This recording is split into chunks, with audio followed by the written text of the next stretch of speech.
Banyan ট্রিজের অধীনে জি বাংলাতে আসছে এক নতুন চমৎকার মেগা তারে ধরি ধরি মনে করি, যার মাধ্যমে নিম ফুলের মধুর পরে টেলিপর্দায় কামব্যাক করছেন পল্লবী শর্মা।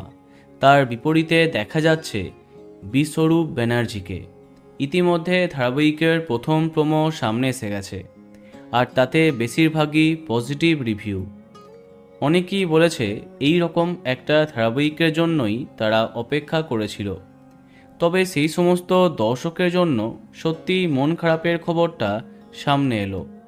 অপেক্ষাটা সত্যি আরও কিছুটা হতে পারে। আগের দিনই কয়েকজন জানতে চাইছিলে কেন এখনও আসছে না তারে ধরি ধরি মনে করি।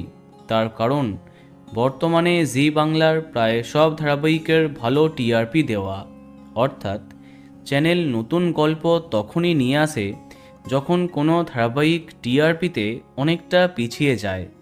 কিন্তু বর্তমানে জি বাংলার প্রায় সব ধারাবাহিকই টিআরপিতে এগিয়ে আছে। এমন অবস্থায় নতুন গল্পকে কেনই বা আনতে চাইবে কর্তৃপক্ষ? সম্ভবত সেই কারণে পিছিয়ে যাচ্ছে তারে ধরি ধরি মনে করি ধারাবাহিকের সম্প্রচার। যতক্ষণ না কোনো স্লট দুর্বল হচ্ছে ততক্ষণ এই গল্পের আগমন হয়তো হবে না। দেখা যাক কি হয়।